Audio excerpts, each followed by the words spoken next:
name is Swarada and I'm an architect urban designer. I'm Fatema Master. I'm a partner at 30 Square. It's a Mumbai-based architectural practice which deals with more of urbanism and architectural projects. We did this project called Safer Access to Schools for Children. Our main objective was to actually help develop environments which are safer for school children, the kind of experiences that a child goes through on a daily basis. It was very important for us to assess the situation and actually come to practical solutions which can be implemented to make these neighborhoods and environment better for the children. And there were a lot of statistics informing us about the vulnerability of children and how a lot of children die because of road accidents on a daily basis. So this was one of the reasons that triggered the inception of the project. Through our studies, we realized who are our streets designed versus whom they should be designed for. Vehicles are the primary users that are considered while designing streets.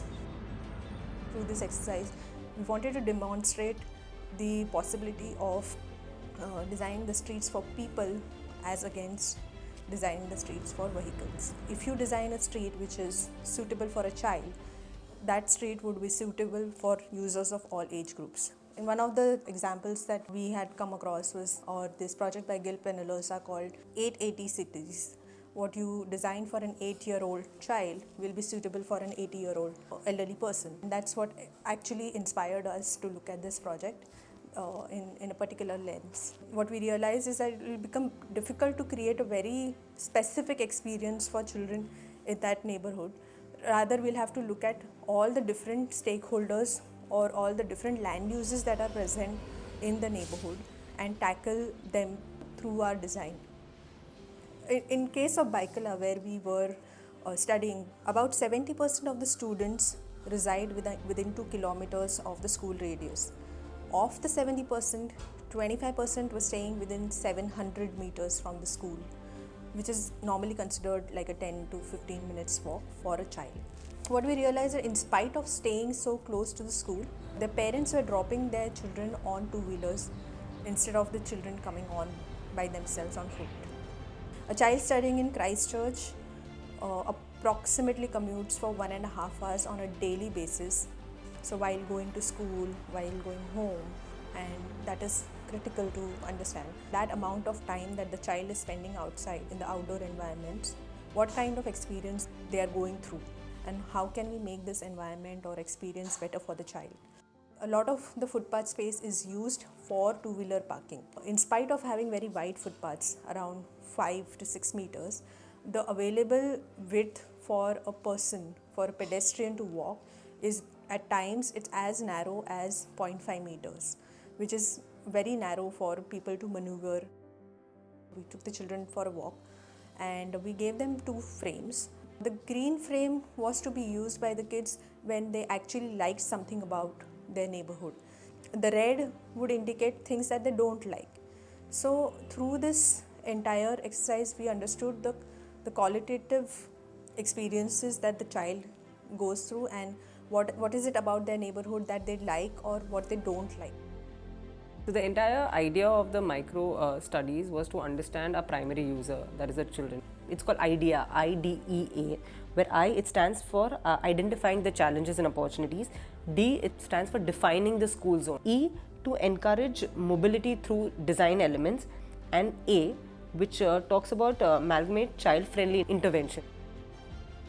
For 10 to 12-year-old, we did a mind mapping, okay? Now in that mind mapping, our entire idea was to understand that what do these kids observe when they are on the street, right? And the 13 to 16, the much older ones, they also not only that knowing what is right and wrong, but they were also very digitally inclined. How traffic could be regulated, by using the digital medium, or how the signages could be used during the digital medium. So these were the kind of solutions we started getting from, the students in the standards of 8, 9, 10. The 5 pointers that we started with, that was walkability, barrier-free, safe, vibrant and playful. And the 5 that we added on in terms of what we got from the survey was the access to nature, being organized, informative, user comfort and discipline. So access to nature in terms of that while the child is walking on the street, the things that he is seeing, more of plantations, more of planter beds, plant more trees to make sure that the street that they are walking on is well shaded. We realize that kids do like to see the green while they are walking on the street. Encourage the green and the plantations, certain plants to be kept as barriers instead of actually putting railings. Organized in terms of how much area are we dedicating for utility, how much area are we dedicating for pedestrian walking, and also how much area are we giving to the parking, because parking is an issue there. Informative was to add on to the signages, like if there were planters there, then give some more information about the plants which are there. So now our first objective being walkability. So walkability is that while the child is on the street, what is he seeing and what is he interacting with. The second one was barrier free. So making accessible to all. Even today, there are ramps which are there on the street. But while we were doing a survey and we asked the students that what do you think these ramps are for? And the first answer that we got was that these ramps are for scooters to move on the footpath. Safe, this was actually the priority given, because the footpath where the kids are walking today is the same footpath which is used for the bikes to park. Negating that aspect, giving the provision for the bikes to park, and then giving the free access for the pedestrian. Vibrant, because obviously we are designing from a child's perspective, so colors is something that they look into. That's why most of the elements or the interventions that we did, we made sure that primary colors were used. So in terms of playful, so there were interactive play elements made on the footpath itself. So there were certain the railings that were made, there were games incorporated in them. When the child is walking on the road, he'll keep touching everything that he is walking on, that the whole idea of tactility comes in, that it needs to feel the space that he is around. So why not, while he is feeling the space, there is some kind of interaction he has with the space. And that is why even the railings that were designed, or even the flooring, the pattern that was designed was made to be interactive for the child. The last objective was discipline. This whole idea of maintaining streets and maintaining hygiene. So this was also something that came out from the student survey itself. Also like following rules in terms of crossing, in terms of where the pedestrian is to walk and which area is only for the vehicles. This entire project was divided into two phases, which was phase one, which was the tactical urbanism, in which using very simple objects, just trying to figure out if this design proposal that we were intending will work out or not. Now, for instance, we were increasing a little of the footpath somewhere. So like draw out the increased footpath, then mark out the crossings, the vibrant crossings that we had proposed for the children, mark those out. And the whole idea was to see that if the students are actually using, is there a difference being created?